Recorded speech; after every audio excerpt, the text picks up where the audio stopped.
Yo, what is going on? Welcome back to another episode of Boss Battle. This is episode 46 featuring Play Dropped versus the Lady Shire, the Kuro sisters, and the Captain. Bro, this is a long title. I just read it for the Oh, first time. oh, Craig.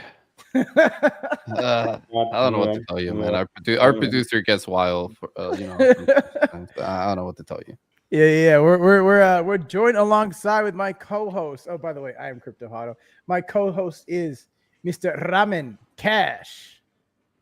Yo, what's going on, everybody? It's your boy, Ramen Cash. Happy to be here with Oliver and the play drop game on the Dow Fund entity that's over on the Avagachi chain. Excited about that. I love roguelites, so really pumped to see what's happening. And of course, we got to play this later. So, yep, I'm pumped. Let's get boss battling up, baby. Yeah, we're just life is just a box of noodles. Clouds, how are you doing, my friend? I'm doing well, man. I'm super hyped to have Oliver here on the show. Super hyped to learn a little bit more about Dropped and how they're building inside Avagashi. I already see Goops in the chat. I see Professor Pressure in the chat. What is up, guys? Thank you for being here. And by the way, happy holidays to anyone that celebrates Thanksgiving. It's right around the corner, man. If you're eating turkey this weekend, let me know in the chat what's your favorite side dish, man. Because if you're a green bean casserole team like I am, put it in the chat. Let us know. But happy holidays to everyone. I'm gonna say mine. There's got to be rolls. If there's no rolls or biscuits, rolls or biscuits, It's for sure. either one. There got to be. But let's go to our guest, man of the hour, Oliver Spoon. How you doing, man? I'm doing all right, guys. Thanks for having me. Happy to be here. Yes, sir. Yes, sir. I don't think you're ready for the sauce. Oh, Ooh, bring that back. Oh boy, yeah, that's right. I don't think you're ready for the sauce in this one. Light Piglet. I think that means we got elf drop incoming, right? We're already we're pre-gaming here. We're pre-gaming. Yeah, man, the Avagashi community shows up, so I'm excited for this one. Yeah. Let's go. Let's get it. Well, if you guys are new to this show, what we do on this show, it's kind of a Q&A format. There'll be 3 rounds of different bosses that the guests will have to go up against, answer the questions to the best of their ability, and we will need a 85 average or above across all 3 bosses for the bosses to be slain. So, Oliver, are you ready to play boss battle? Let's do it. Alrighty, and one thing I forgot to mention, chat, you guys get to vote on how Oliver does throughout the show, so keep your eyes peeled for a voting post here on X. But let's roll it to the first boss. Take it away.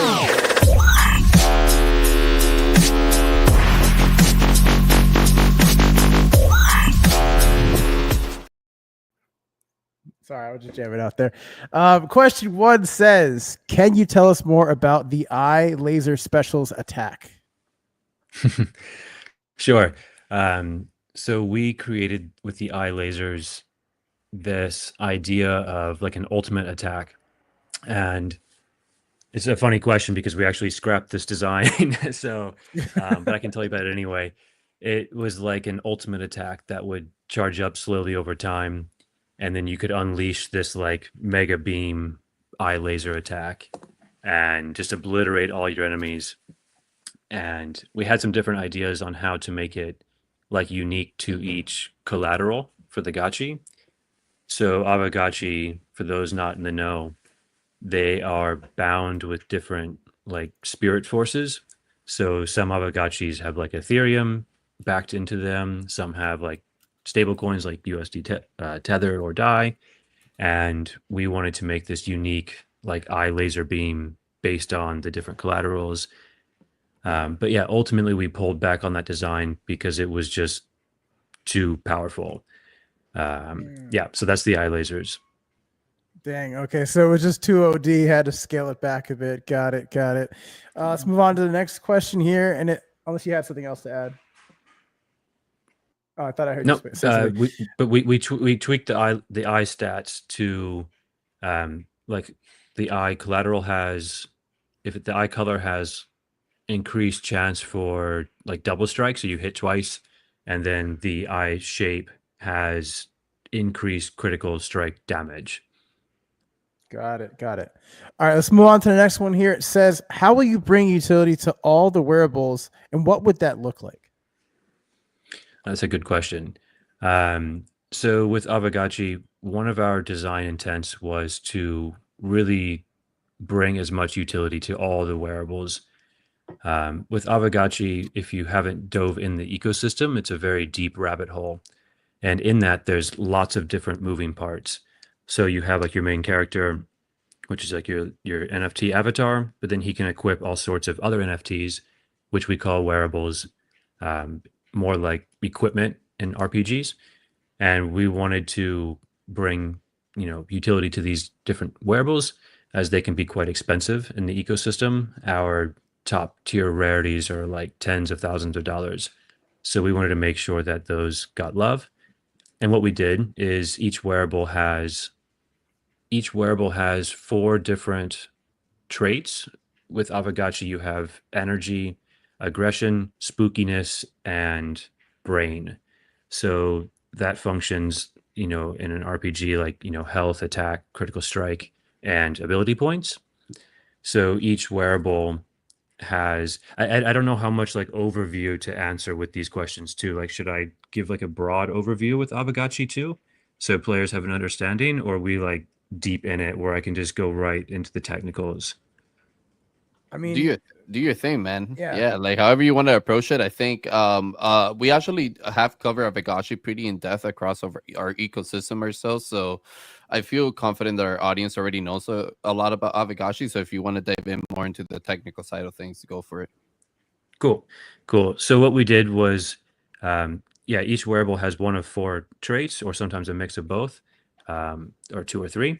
And we pulled each stat. So your energy is like your health, your aggression is how much attack you have, your spookiness is your critical strike chance, and then your brain stat is how much ability points you have. And then what we did was, if you were like a common, which is the weakest wearable, you maybe get like 50 health. But if you're a godlike wearable, you get like 500. I don't remember the exact numbers off the top of my head, but it scales, right? It scales, so your weakest wearables are get the lowest stats, and then the highest wearables get the highest stats. And then another thing we've done is that's just like based on the core numbers, which are already on chain. So if you pull up like your pitchfork, it might be like +1 aggression. We just took that formula that's already in existence, and it translates into our game stats. And then we're adding another layer on top, where each wearable will have an additional buff. So you might have like some evasion, or you might have, extra critical strike chance, or you might have move speed, things like this. And so that gives a little bit of nuance to each item to be more unique. And that's still being worked through. Because one thing we want to be aware of is how much pay to win and how much like roguelite are we. We don't want to stack up the player to be like an RPG where you max stat your character, and then you go into the game and there's not really any randomness to encounter because you already like have the best build. So that's something we want to be aware of, is like walking that tightrope between, pay to win, but also making your investors happy, and then actual core game experience where it feels good as a gamer. Yeah, it's like finding that happy medium between what you just said, investors being happy and then the gamers being happy as well. That's very important. So it's very interesting to hear what you just talked about, especially with like, I guess the question I could raise then, does this come up to like a little bit of issues with balancing when measuring the two? Like, is there an issue with balancing? And is player feedback like the way that you look for like how to balance more so than investor feedback, I guess? Like which one would you choose more?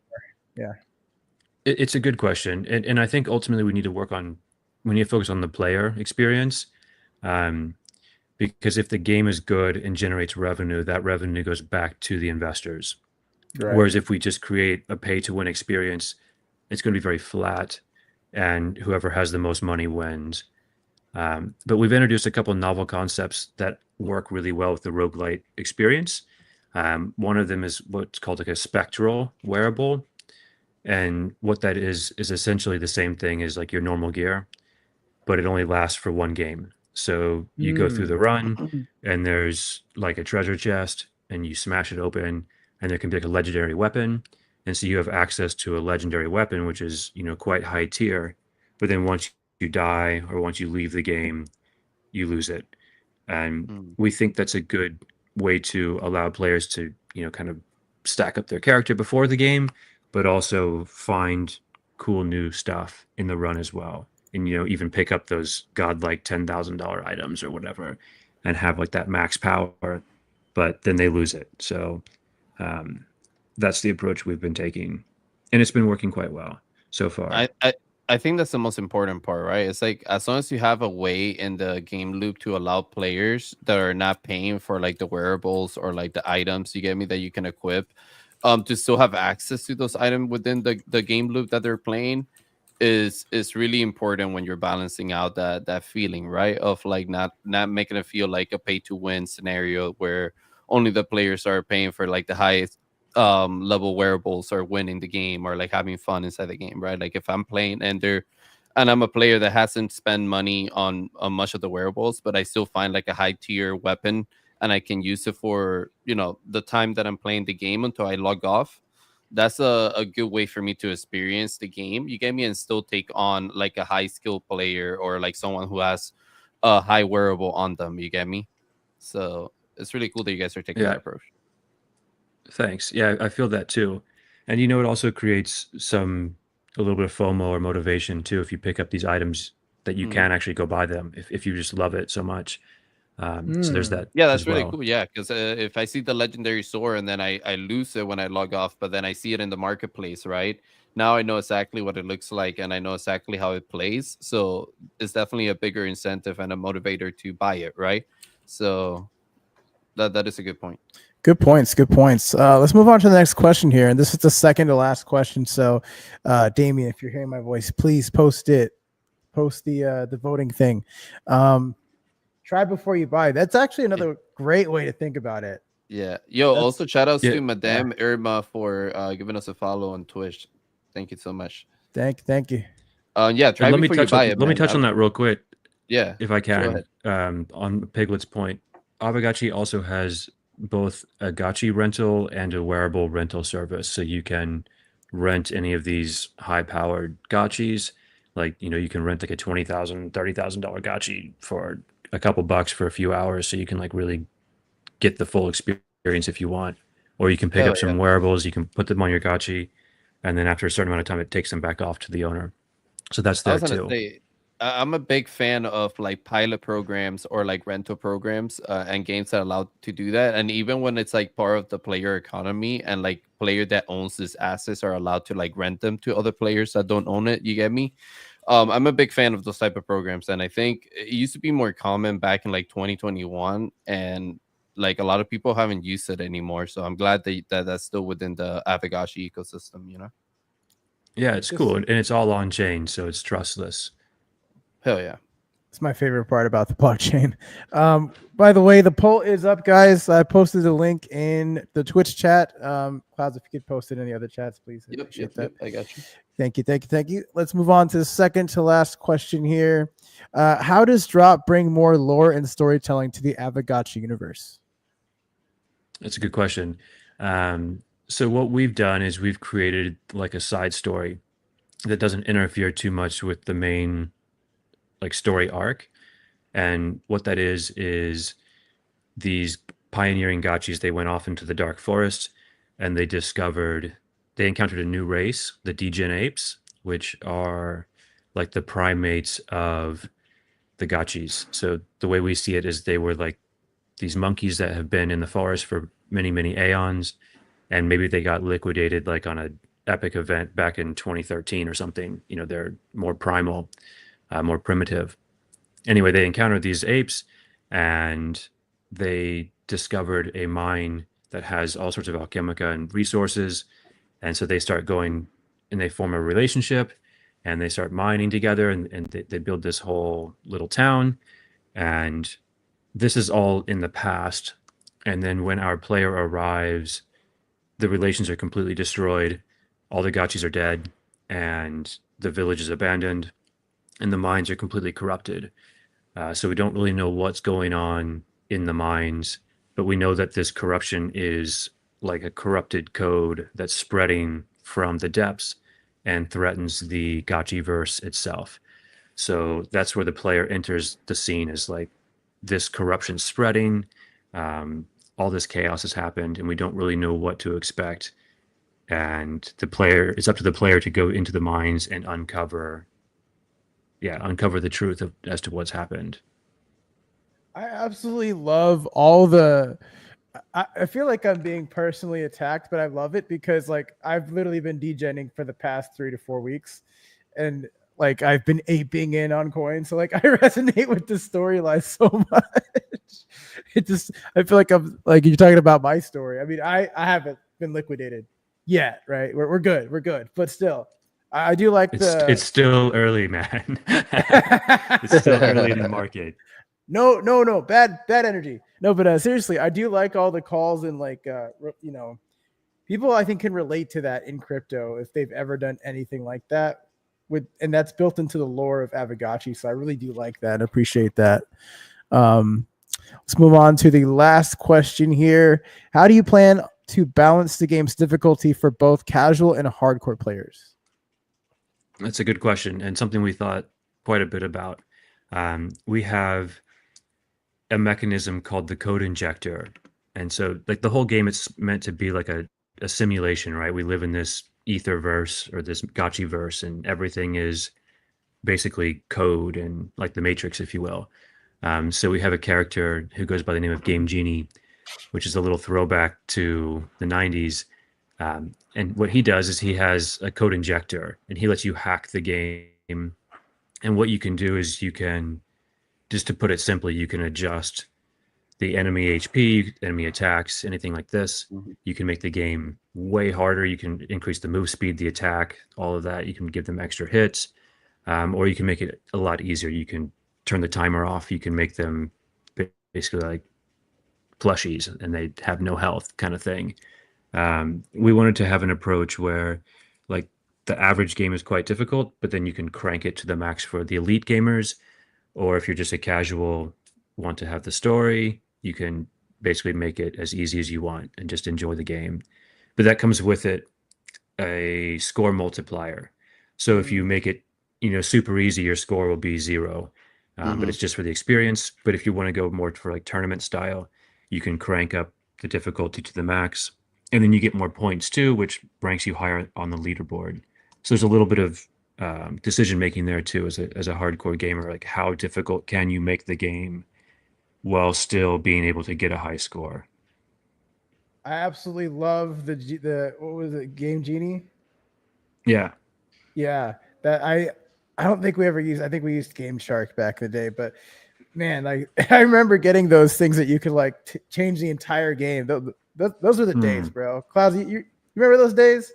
Hell yeah, dude. I'm a big fan of like I said, we talk about it often too with like Forge inside Halo, right? Like making like custom maps and like custom game modes and just having fun with your friends and like a LAN custom made like map, you get me? So it's those were the good old days of gaming. That's what that's what it's all about. And one of our core things is like reconnecting to the golden era of gaming.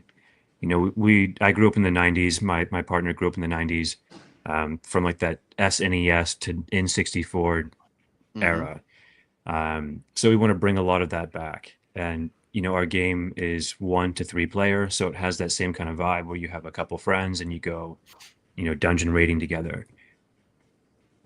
I know Rama can relate to that too. I'm sure he was a big gamer back in the day. I'm geeking. You see, I'm over here smiling. I'm like, yeah, he said Game Genie. I can feel the nostalgia. Yeah, we're all about that sweet nostalgia. Yeah, I was gonna say, man, that's a special target audience right there, because it really hits home, right? Like once you hit that nostalgic like feeling, it's really easy to relate to. So when you have a product that it's really easy to relate to, it's automatically like you attract a crowd that's gonna want to play it, so really cool stuff. All right, well, that is the first boss. Right in the feels. That is the first boss. All the questions have been asked, so we're going to transition to our next segment. Craig, please take it away. And Ramen, I want you to do the explanation.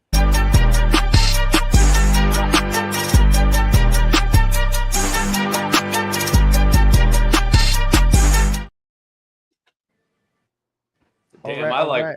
I really wasn't even ready for that one. All right, so I guess we're doing.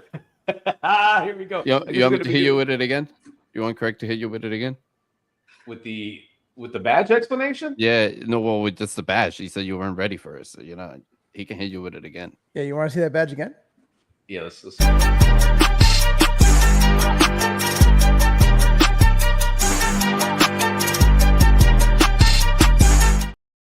All right, this time I was actually looking, the gas on that badge, and make sure that we're going to be sending it out. It's a free badge to collect on the show. We are going to be using this later. It's going to have utility inside of the Catalyst ecosystem. So if you have been paying attention to show that you have been here and supporting us through not just this show, but many, many, many of our shows, and you've been collecting, we may have a special surprise that may be happening soon. So make sure, maybe get that.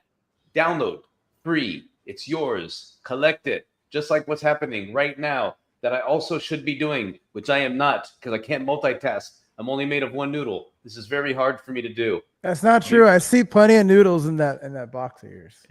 They are like independent in animation, but not in thought. Noodles that fire together, I guess. Noodles that fire together. But no, seriously, get the free badge, right? We like free stuff out here. Anyway, fire badge. Yeah. Thank you, Sir Ramen. Thank you, Sir Ramen. I know I caught you off guard, but we get the best out of you when we caught you off guard. Oh my God. Did you see that? Like broth all over the floor. I'm like spilling out the side of the bowl. The thing's crazy. Anyway, Oliver, this brings us to our next set of questions here with the Kuro sisters. Are you ready?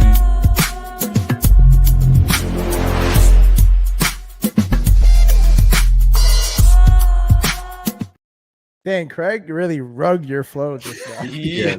That was brutal, bro. I'm not even gonna lie, that was brutal.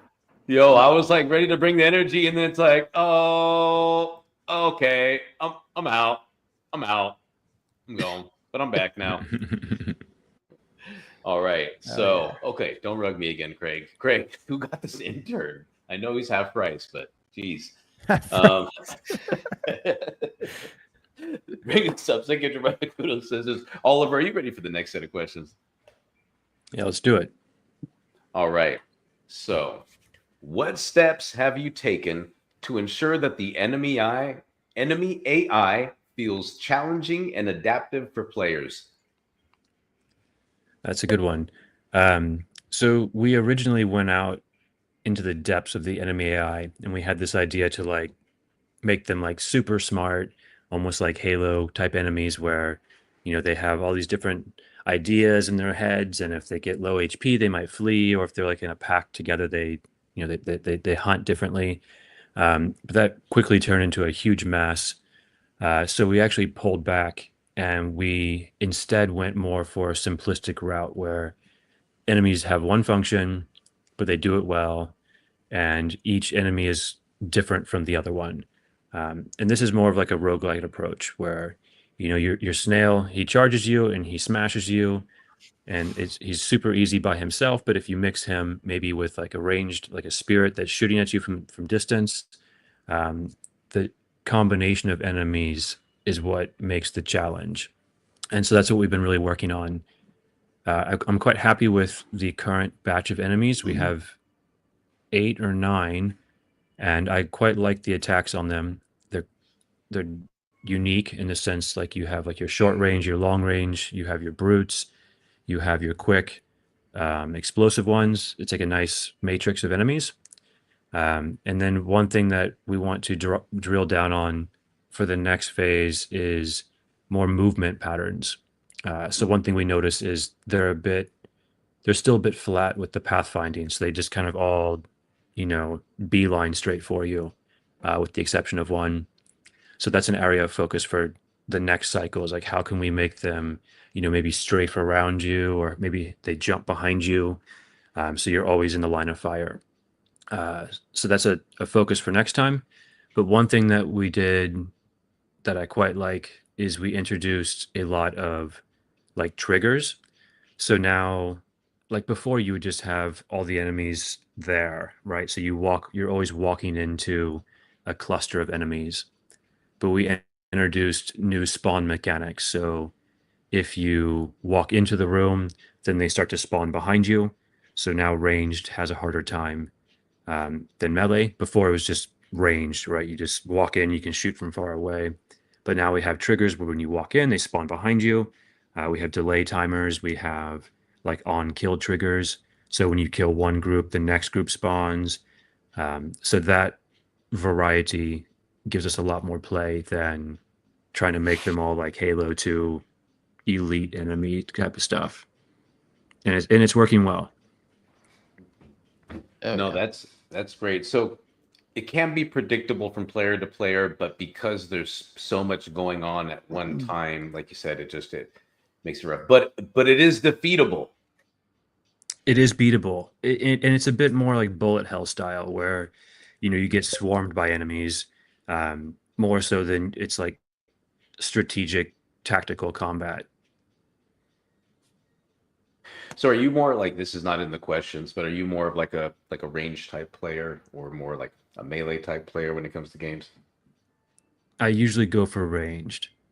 Okay, you're my people. Like if I play Hades, I go for the shield or the bow. Those are my two go-tos. Yeah, I always like to do ranged all the way from the beginning. What is it? It feels safe, right? Like I never understood like tanks and like melee smash people. They just go in there like, "Wah!" And I'm like, no, let me just let them do the thing for a minute and Listen, you have let me distance between third party a bit. yeah, you have I'll distance let between you and someone. the enemy, and then you have like your time to kill, like the distance, right? So like it's just range is just a way to approach like this Yeah. type of game, especially when you're monitoring your health. Yeah. All right, Especially in a that's roguelite, Well, like I like Light to Piglet is keep my saying distance. range is not too OP on this one, like the demo version was, so he can confirm on that. and confirmed. Yeah, I think actually Nation range is a approved. little bit. I think range needs a little bit more love, to be honest. I think melee is actually a bit. I think I overcorrected a little bit, so we got to bring up the range to speed now. Okay. Awesome. Balancing, All man. right. Balancing is something that is always ongoing. So Hmm. It's gotta be But we constant, right? It's gotta be constant. sure we just yeah. introduced a couple new attacks, which are really fun. So the magic now, one of our weapon classes is magic. It's like a chain lightning. So when you charge up, it auto selects like up to 5 targets, and it's really good. Oh shit. That's really cool. Bro. You gotta turn Yo, off the loop. yo, Craig, what are you doing? Oh gosh. Oh, great. Who three got this intern? alerts. Super surprised. Super surprised. That is wild. All right. So on to the next question here. So how do the meta progression systems like the glitter key and the skill upgrades enhance the replayability and the long-term engagement? Yep. Um, so one thing I think that makes roguelites more appealing than roguelikes. Just a quick differentiation is roguelikes, they reset your character every playthrough. So there's no sense of progression as you play the game. Like you just go in, when you die, you're back to the square one every single time. But a roguelite, ITE, it allows for incremental gains. So the idea is when you first enter the game, you cannot beat it, but you get maybe some glitter. That design doc's a bit dated. The glitter has been renamed to dust, and the glitter key, I think, is in the doc. It's called spirit shards now. Um, you collect these things, and it allows you to, incrementally increase like your health or your attack, or other things like finding more rare treasure. So maybe after some time, rather than opening treasure chests, you get the weakest items. You might get like a mid tier starting out. So it just slowly nudges you towards more powerful. So then after several playthroughs, you have a much better starting point. So for me, the meta progression is a huge advancement in the genre from roguelike to roguelite. And, we're all about that. Absolutely. You know what? I'm not even going to say it. I don't like to put people out on blast, but I think you're from my generation because there's not many people that would go to the differentiation between roguelike and roguelite. And I see that term thrown around and misused all the time, but I just never want to be that guy. But thank you so much for letting people know that there is a difference between those two. Web3 marketing peoples, just letting y'all know. There is. And, I can call myself out on that too, because I didn't even know the difference until I got really into it. And I think in that design doc, I even called our game a roguelike. And then I really got into it. I'm like, oh, this makes so much sense. Roguelite is the Roguelite. progression. Roguelite. And that's the more fun genre. And we see, if you look at like the data of which genres are growing, roguelite is taking off so much. Yeah, because you just get punished out of nowhere and have to start again. Like, screw that. Like, roguelite is better. I agree. Yeah. People like people like meta progressions, right? Like I do, but there are those who do like to go through that punishment and Dark make it a Souls. journey. Yeah. Yeah, Awesome. I don't see how that's fun, man. I need like some It's- type of progression, if it's I have only to start fun all over 'cause- again. It's only fun because you can brag to all your friends that you beat a game, and here I am trying to play Elden Ring and I can't beat the first boss. That's how fun it is. Well, you got to remember, like, before I don't want to get too sidetracked, but a lot of older games, right? Like a lot of these 8-bit and before that, right? A lot of these games were single pass games. There was no save or whatever. Like, you had to one run a lot of these games. So, like, roguelike in that concept back then too, right? That happens to apply to like a lot of the games. There's no save. Save wasn't really introduced until later on. So, yeah, it's kind of wild, but yeah, gaming was different. I would expect you to know your gaming history.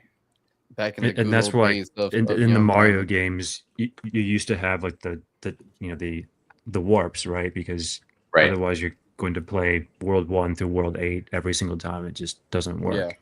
Yep. Right. Right. Yo, Oh, shout yeah. out DeFi real quick. Shout out DeFi. DeFi. What's up, brother? What up? What up? DeFi. We get the zoo. All right. So going on to the next question. What specific feedback from the community has directly led to changes or improvements in the game design? Okay, so we've already touched on a few of them. We do a very hands-on design approach.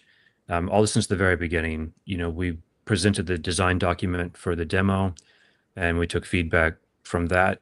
I probably can't recall any specific adjustments from that, but recently we got feedback on the ranged being OP. So that really triggered that whole design sprint to get the triggers up, to really nerf down ranged and give them more of a challenge. Because before it was just everyone just sits at range and just pew pew pew, which is not cool. And then another main feedback we just recently got was which I already touched on, was the flatness of enemy movement patterns. So that's going to be a big focus going into next year, is how to make that, like the enemy strafing and all kinds of more variety. Nice. Yeah, that's great. I think applying those changes, like I think that was the first thing that Light People was saying, talking about that, and he said can confirm. So usually the communities will be the first one. We don't call them complaints. We always call them feedback, right? So if you ever hear us out there, game designers, we don't complain. We're just aggressively giving feedback with It's one way to put it, I guess. yeah, with a And little voice inflection. It's nice, I think you have to have thick skin as a designer and just treat feedback as impersonal as possible. Just take the feedback and allow it to sit in, and then go with that, go from there.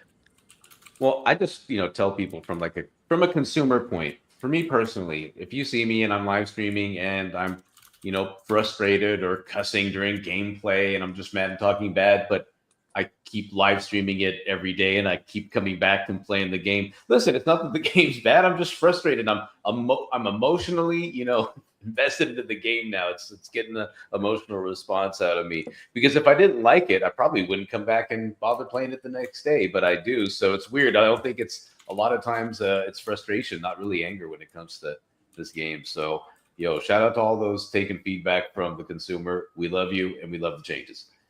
Next question.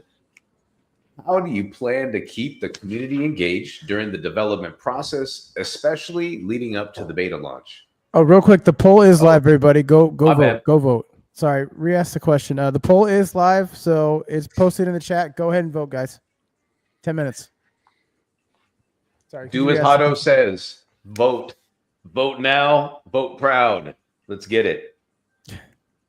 All right. Going back to the question, how do you plan to keep the community engaged during the development process, especially leading up to the beta launch? Yeah, it's a good question. So last year we did the demo launch, and leading up to the demo launch, we did lots of different little mini tournaments, right? So like, $50, $100 cash prize, nothing big. But we ran lots of little different condition-based tournaments, which is quite fun. Like who can get the farthest, who can, get the highest points, things like that.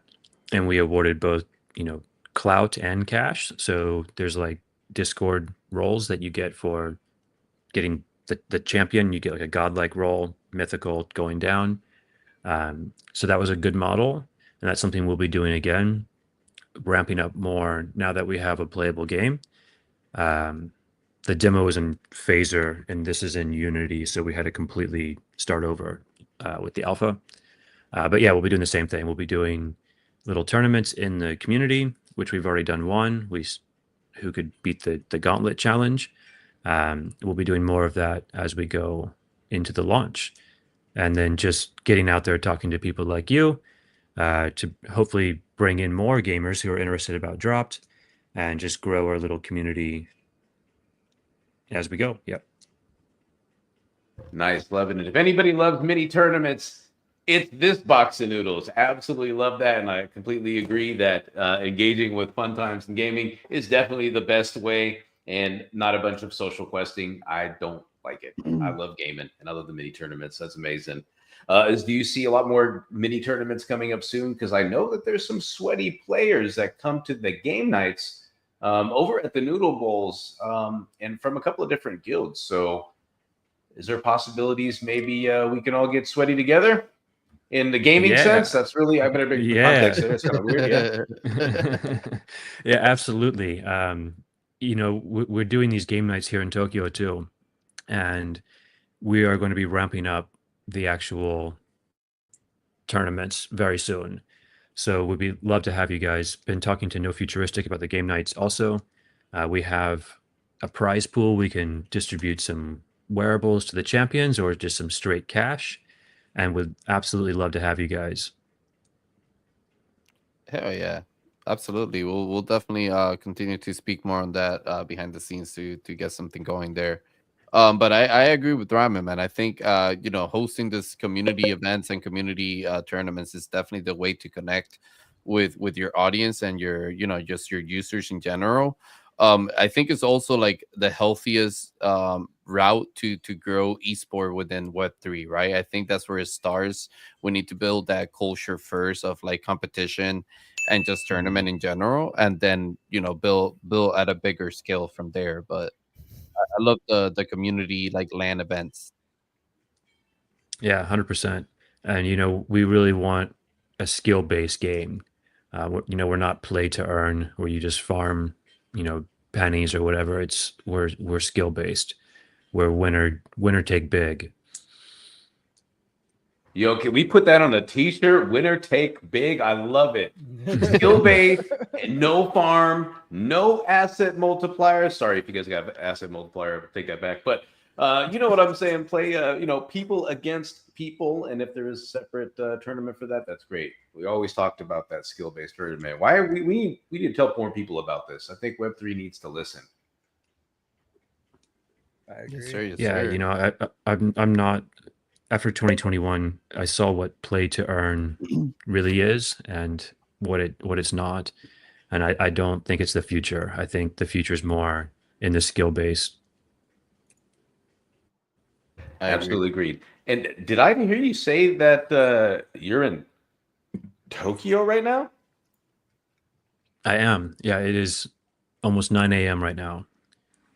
Oh Whoa, boy. Well, I do crazy. have a request for you, sir, that you should go to your favorite ramen shop and take pictures of your favorite ramen noodles and post them live on the timeline and definitely tag me in them because I love pictures of ramen worldwide, especially if it's like a nice spicy tonkotsu. That is my favorite, sir. Please feel free. Whose man is this? Yo, Oh and what is your man. favorite ramen, Oliver? I have to ask. Put you on the spot. Oh, I don't know the name, but there's one in Minato City. They do. It's funny in Tokyo. It's like there's a thing. If there's just people queuing, you just know it's going to be good. So I just did this one day. I just got in the queue, and I found this little tiny ramen shop, and they do truffle ramen. Oh, it was so good. They Ooh. did. It's Ooh. just like your standard broth with noodles, but they put truffles, and it's Yes. just the best. You can't go wrong with black truffle or white truffle. It's delicious. So you fancy, huh? That's good. Truffles in the ramen. Oh my gosh. But And that's that's the right. thing, man.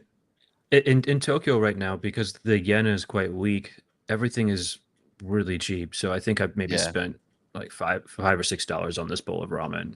that's What? crazy. I thought he meant What? like throughout his time in Yo, Japan. I was wait like, a wait, Yeah. minute. what? That's like I I can't. mean, you gotta also think about it. Ramen is it's expensive to us because of the imports and all the things we gotta do to like get to those products, you know. So, I but yeah, mean, man, that's crazy. $25, $5 a bowl. That's nuts. $20 What? out here. No, this Yeah. is like $5, $6, and these are made by multiple generations of like dedicated families to the Ramen craft. makers. Yeah, that's crazy. Oh That's Yeah. man, that's that's a good bowl of authenticity ramen. right there. Yeah, that's a good bowl of ramen right there. Yeah, Hey, you get generational like they probably are proud of the product over here. We don't have generations that have pissed off Gen Zers. Here's your noodles, go. And I'm like, what? It's a catastrophe. All right, on to the final question here, and then we're going to do a quick ad read and then jump into the lightning round. So, how will you ensure that community suggestions align with the game's core vision and development goals without causing scope creep? That's good. Well, the onset of the game design came from a brainstorming session where we looked at what the community had been asking for, what we thought since the beginning. You know, the community wanted questing, they wanted dungeons and raids, they wanted like live action combat with their friends, and these are things that have been floating around basically since the beginning of Avagachi. So we took all of this and we came up with the game concept for a roguelike. Couldn't do the raids because that would be scope creep. I wouldn't even know how to begin to design a raid like World of Warcraft style. So we went with something very simple, a core loop that's very addicting, very straightforward. You know, it's just smash, drop, escape, repeat. It's just very, very simple, straightforward. Um, we went with that. And from there, we really always go back to the same loop. And any design from there, you always ask yourself, is this adding to the loop or is this something on a tangent? Um, and we've had a couple of those tangential ideas that get scrapped because it's too much lift for too little reward. I'll give you an example. We were going to build the whole abandoned mining town and have like this like cutscenes and story and everything to go with it. But when you make cutscenes are very expensive, they're very time consuming, and you only get to use them once, right? So you experience the cutscene, it's cool, you have that moment, but then it's over, right? And you just sunk a couple grand into a cutscene. Um, so yeah, we're always redirecting ourselves back to that core loop and strengthening what makes Dropped the game that it is. Nice. Love that. Yeah, and I think every game in Web3 kind of gets a little bit of scope creep, right? Like, boom, Telegram game. What? Like, things kind of happen out of nowhere. So, no, absolutely appreciate that. Well, that's going to wrap it up for the Kuro sisters. We're going to jump into a quick ad read in a lightning round. Craig, I don't know when you're supposed to hop in, but I am done. Are you kidding me? Not again, dude. Are you tired of losing, Crypto Hollow? What's that sound? It sounds familiar. Who is that? It is I, the Demon King, and boy, do I have the solution for you! Holy moly, it must be my birthday! Welcome to the Geist, world's first members-only Layer 3 blockchain built for gaming. Powered by Aavegotchi, Base, Arbitrum, and Alchemy, it's where the brave come to play. Geist isn't just another blockchain, it's here to change on-chain gaming as you know it. Finishing bots and endless player churn, our exclusive member unlocks scarily good rewards across every game on Geist. With the spectral speed of Arbitrum, you'll experience fast transactions in a native NFT marketplace through the Aavegotchi Bazaar. And for those daring to build, Geist grants permission, contact deployment, and spellbinding tools from Alchemy to make your mark. Don't get left in the shadows. Join the on-chain gaming revolution with Geist. Chat, yeah, I'm talking to you, chat. Did you guys know that Arbitrum's got some fire games for you to try out? From racing and kitty kart to battling and golden ties, Arbitrum's got it all. Want to be a pirate? Pirate Nation is calling you. Feeling adventurous? Explore Meiji on the Zai subnet. Or if you're into strategy, Maelstrom on the Uprising chain is your jam. Don't take my word for it. Try it out for yourself and level up your gaming life on Arbitrum today. Warning, these games give you too much hype. Follow Arbitrum Games for more. Crypto How to approves this message. Sorry, I gotta dance to my own little ad there. Want to be a pirate? Dude, my favorite. Why you guys love that so much? I don't the get it. infomercials never get old, man. You did a great job on that. It's pretty fun.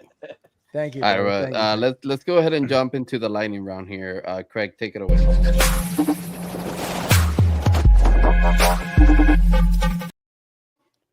And by the way, shout outs to our sponsor, guys, Arbitrum, Ref GGs, and Warden Security. You guys rock. Thank you for supporting the show. Oliver, we made it to the lightning round. Now, this is when I take over the show real quick to hit you with a bunch of questions that have nothing to do with what we've been talking about so far. So this is going to be completely random.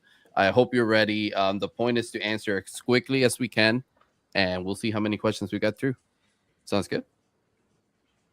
Yeah. All right, let's do it. So the first question we have here is what's your favorite fruit? Favorite fruit? Mango. Yo, that's a top tier fruit. What is the oldest item you own?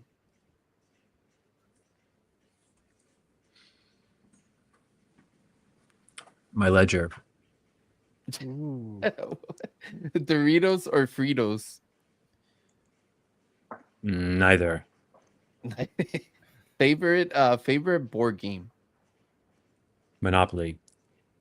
Ooh, fire. What is your perfect pizza? What are you putting on it? Perfect pizza is going to be red sauce, rocket, Parmesan, Parma, mozzarella with chili oil, chili flakes. Yeah. Okay. I'll approve that. That sounds fire. What was your favorite after school cartoon or TV show? When I was little, I really liked Dexter's Lab. Yeah. That's a fire cartoon. What about pancakes or waffles? Which ones are you picking? Waffle. Let's go. Yo, this is the second time we've asked this to a guest, and both guests have picked waffles. Let's go. It's a fire choice. What are your everyday carries? What can you leave the house without? So like your everyday items, your must-have. Oh, it's the Holy Trinity: the phone, the wallet, and the key. That's about it. That's all you need, right? That's all you need to survive these days. Let's go. All right. Well, those are all the little fun questions we had today for the lightning round. Oliver, you did a great job at answering some of those. We're gonna kick it back to Hado and Ramen to go over the Captain Wrath. the last boss. Yes, sir. I'll let production take it away so we can get into the last set of questions here.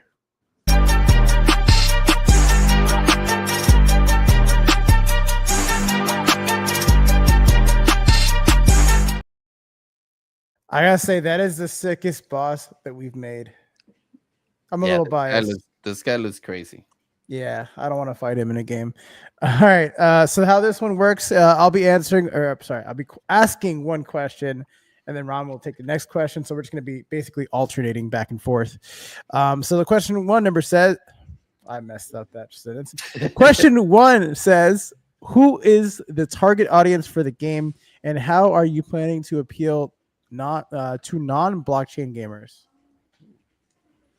So our primary audience is the millennials like myself, and also Gen Z's coming around too, because they're finding our shit retro.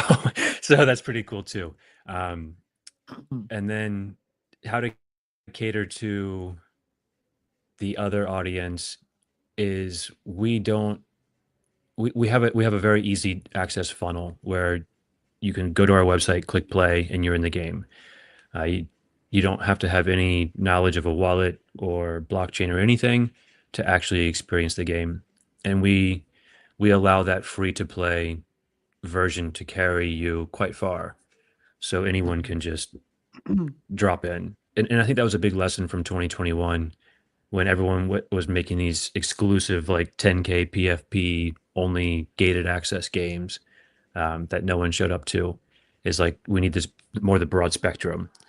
And so that's the approach we have. And then, when you want to go farther, when you want to create like save states, that's when it's more of like put your toe in the water kind of thing to slowly edge into the Web3 space.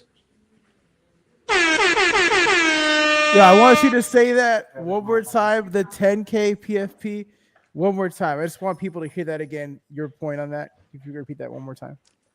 Yeah.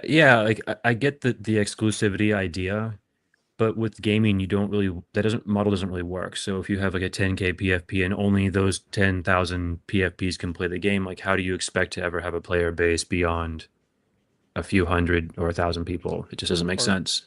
Maybe even 50 people, because most of them may be just trading it too.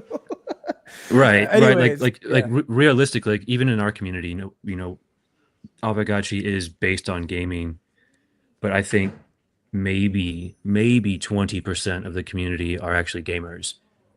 There's still the lion's share are like the whales holding big bags and things. And so you have all of these PFPs that are locked into one wallet holding several hundred. So that's not several hundred gamers, that's one person kind of thing. Yeah. Yep.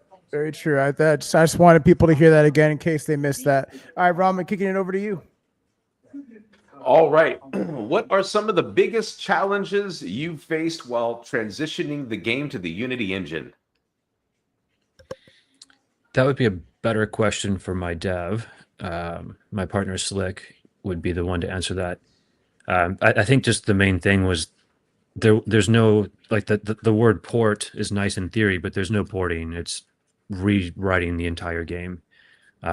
So we built the demo for 4 months in Phaser, and then he basically had to start from square one again in January this year. Wow. All right. Yeah. That's crazy, man. That's the part that we as gamers and content creators don't get to see. Is the the developing part of like what it takes to do games and like the coding and all that type of stuff, So crazy. But it was so worth it though. Unity is like light years ahead of Phaser, and what it can achieve is what we're building. Like Phaser, he had to build so many custom riggings to make things like collisions work, and you can still break the collisions if you tried hard enough. But Unity, it's already all built in, so it's very, very user friendly. And do you guys feel like? I'm sorry. Go ahead. Finish your thought. I was going to say it works as a workflow for us too, because I'm not very tech savvy with like the coding, but I can go into Unity and everything's like field based, which is really cool. So I can change parameters of like enemy HP or like attack duration. These things, they're all just like input fields for me. So I don't actually have to touch any of the code itself, and it puts it in there for me, which is great. So we can iterate very fast. That's awesome. I was gonna ask, do you guys feel like you did that transition at the right stage of where you are right now in the developing stages, or is it something you feel like you wish you would have done a little bit earlier on? No, honestly, it was perfect because Slick was already really knowledgeable with Phaser, and he was a bit of a novice with Unity. So the way we did it, it allowed him to really ramp up his Unity learning in the short period between the demo and Unity in the alpha itself. And it was good because if we were still in Phaser now, we would be married to it, and there and we'd be stuck with all Yeah. the limitations that it has. Yeah. Nice. All right, Hado, I think it's back to you. Yes, sir. Yes, sir. The next question says, how do you balance monetization features such as in-app purchases and asset upgrades to avoid creating a pay-to-win mechanic? I think you answered this like a little bit, but if you want to expand upon that, yeah, feel free to do so. Yeah, and that's something that this monetization in crypto games is something that everyone is trying to figure out. We were first going more towards like the mobile in-app purchase route, but recently we've had some new ideas come through, and that's go step back a bit more towards like the Web 2, if you will, or legacy game model. And we're still going to have some in-app purchases, but it's all for like a freemium currency. So we have our freemium currency called Ecto, which is like ectoplasm. So Ecto, you can get in the game like through treasure chests and things, or you can just buy it. And what that does is you can buy it with money, or you can grind it to collect it. So it just shortcuts you, but it doesn't give you any distinct advantage, because what we did is you have like two balances. You have your main pot, so you can buy 10,000 or whatever ecto if you want to have a ton of it, but you can only carry in to the game like 10 or 50. So even if you buy a ton of it, you still can't just go into the game and just buy everything with at the merchant floors. That's not possible because we cap you and how much you can carry in. So it's just a shortcut to not have to grind to collect ecto if that's what you need. Is one thing. And yeah, that's the only really, we have that in-app purchase, and then we have a time upgrade, which is, I will be fair, it's a little bit of a pay to win, but it's just a few dollars to sink in to your character. We have a time mechanic. So a game is like 1,000 seconds, and then you can upgrade your character like 20% for an extra 200 seconds if you sink in a couple bucks. So that is, I will be fair, that is an in-app purchase, like pay to win mechanic. But there's no like pay, $5 to get a better advantage in the game kind of thing, apart from the already built-in NFT ecosystem of the wearables. Got it. Got it. All right. Sounds good. We're going to move on to the next question here. Before I kick it off, the poll is live, guys. So go ahead and vote. This is the final poll, so make sure to get your votes in. And kick it over to Robin. Awesome. What steps have you taken to ensure the randomness of map generation that creates a meaningful variety without sacrificing balance? That's a really tough question, but it's a fair one. We have a few different mechanics. So just like the most base level, most of our spawners, which like pop up enemies or ferns or geodes and things, they have like a spawn chance. So I have most of them set to 70%. So it's never the exact same thing that spawns. And then we have within those spawners, I can spawn like a bug. So it's like a snail, a spider, or a bomb snail. So there's a little bit of randomness there. And then the geodes have value. So some are, just like trash all the way up to godlike, but there's some fluctuations in that. And then on the the bigger level, we have what are called sub levels, and sub levels are basically I can design an entire section of a map. I can have like say I can have like one path on a level. I can have a path, and you go down that path, and it'll open up to an area, and that area can be totally different. I can make 3 different instances of that one area, complete with more like different treasure, different enemies, whatever I want in that sub level. As far as balance goes, I think that's part of the roguelite, part of like the challenge and the charm, if you will.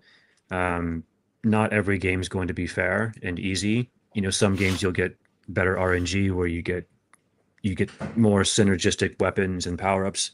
You get, you know, an easier path. You get fewer enemies. Um, that's just kind of the nature of the game, right? And you hope to get your best roll, and that's what makes a great run. You know, if you play roguelite, sometimes you roll trash and you have a really hard run because nothing is working for you. But then sometimes like all the stars align, you get like that power run, and that's, you know, similar to our builds. I have a quick question based on like the runs, real quick. So if somebody does like intentionally kill themselves in game to like get a better run, are they going to get penalized for that, or is there no like parameters set to basically people just trying to like reroll? Um, no, there's no penalty, but apart from the actual core mechanic, so our core mechanic is a bit different in that you can't just like grind points. You have to actually escape. So Okay. like the main loop we have is you need to descend, like you need to drop, the game's dropped, you need to drop through the holes to go lower and lower. And then every 5 floors you come to a merchant floor where you can buy power-ups, but you can either decide then to escape with your score, or you can drop lower and keep going further. So we won't really have a situation where people just like, you know, grind points and die and grind points and die and grind points and die. You always Right. have to escape to actually capture your score. But Got it. no, there's no penalty. Like if you enter the game and say the starter chest doesn't have the weapon you like, you can always restart. Um, but to be fair, the starter weapon's pretty bad, so you don't really know what lies ahead anyway. So maybe your Mm, first weapon's not what you like, but if you go several floors more, you'll find something better.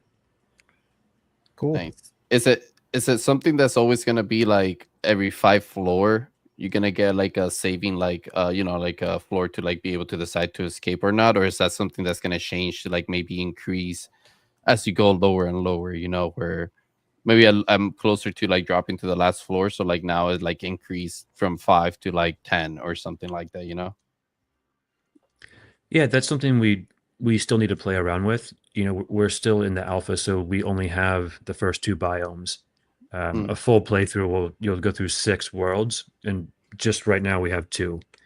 So we haven't yet met that. We haven't met the end game yet. right. Okay, cool. All right. So I guess I do have the next question, right, Roman? Yes, you have got the next question. All right. All right. Can you describe the iterative? How do you say this word? Iterative. Iterative. There you go.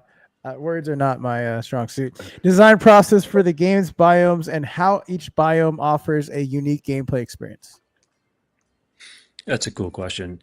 Um, yeah, I guess it just sort of flowed naturally when I was doing the design doc.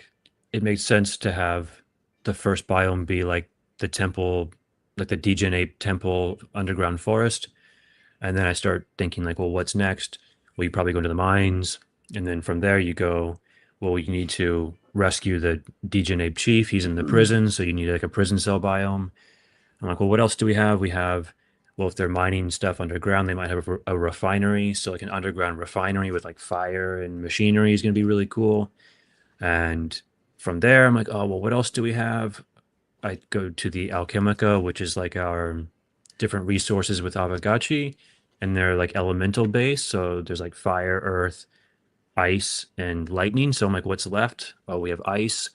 So I'm like, oh, let's make an ice level. like the alpha flows where there's moving water and ice, and we have maybe some physics where the players slide on ice patches. That could be fun and really challenging. And then let's go to the lightning, like the Keck Expanse, where you have these like floating isles with lightning underneath, and it's like very like spatial. Um, and then, of course, when you go into the corruption itself, we must have that. So the final biome should be like, what if this corruption has spread till like it's this like mega entity, and you're inside of the machine, and so you're in this world where there's like this organic synthetic entity that's taken over, and you're inside of it.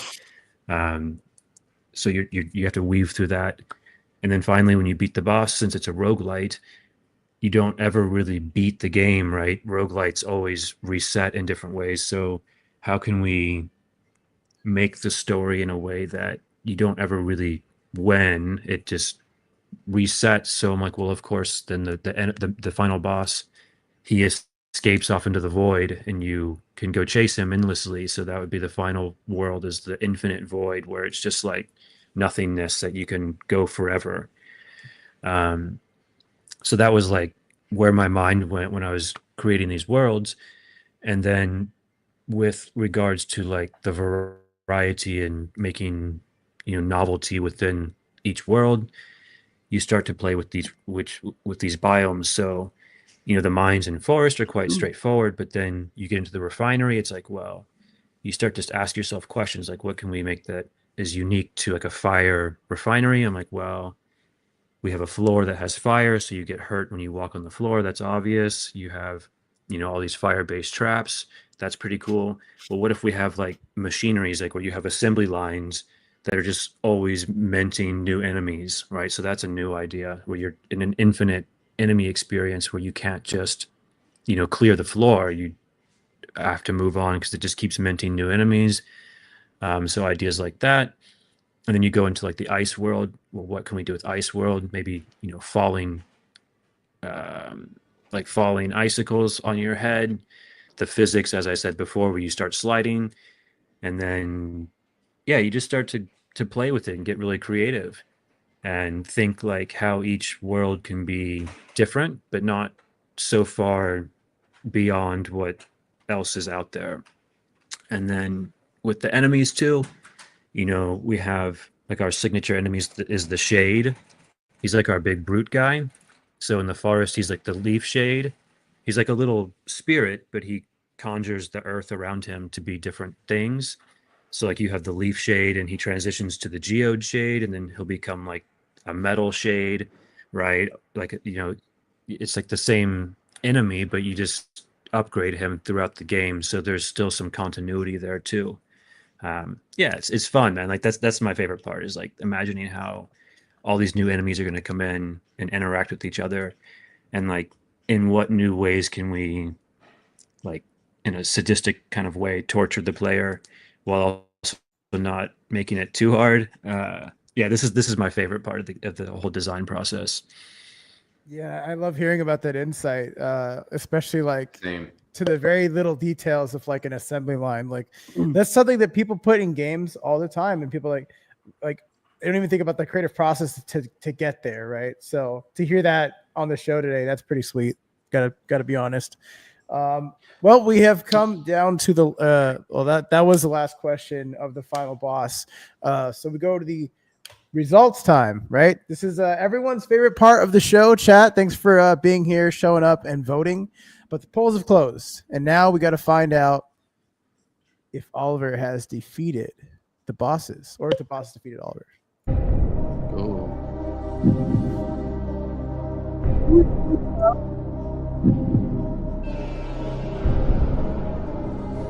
It's a little loud. I'm going to turn it down. I don't want to shout. Now, we went through 3 bosses today. Shout out to Damien for making all those artworks. Damien always rocking, killing that shit. On boss number 1, you received an 83 out of 100. Not too shabby. Boss number 2, you scored a 91 out of 100. Pretty good. Moving on up. And my friends, in boss number 3, your boy Oliver hit 100 out of 100, which put him as a 91 overall. You have defeated all the bosses. Let's go. Congrats. I can't with wrong with the dancing. 100%, dude. Let's go. Yeah, and you can kind of tell, like, he started to pick it up there and there, and he was just like, this is the best question you asked me all day, Crypto Hotto. I'm gonna fucking answer this to the best of my ability, and it made me want to play the game like ASAP Rocky. So, how you feeling, Oliver? You won. I feel good. My heart was racing there when you dropped that 83%. I mean, you could have fooled us. You got that calm, collected poker face, man. Like, you just have this demeanor about you that just, complete zen, complete calm. I envy that. Someday I want to be as calm as you. But it's that 007 present, man. Like, he was like, like cool and collected. Man. I think he knew he had it in the bag the whole time because all the answers were extremely thorough. And he's like, there's no way I can lose. There's no way. Very true. And it was great. Yeah, Oliver, thank you so much. I love the insight into the game development process. My brains don't do that, but that's because they're made of noodles. So I always love to hear from other folks that are out there making. Did you say brains with an S at the end? Brains, but made of noodles. Oh, so you have more than one brain.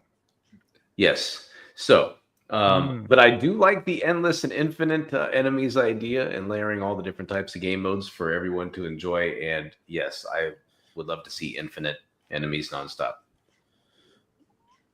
Yes, sir. Goobs, Oliver is the go. Thank you so much, Oliver, for coming on the show, man. It was a pleasure getting to know you and getting to know a little bit more about Drop.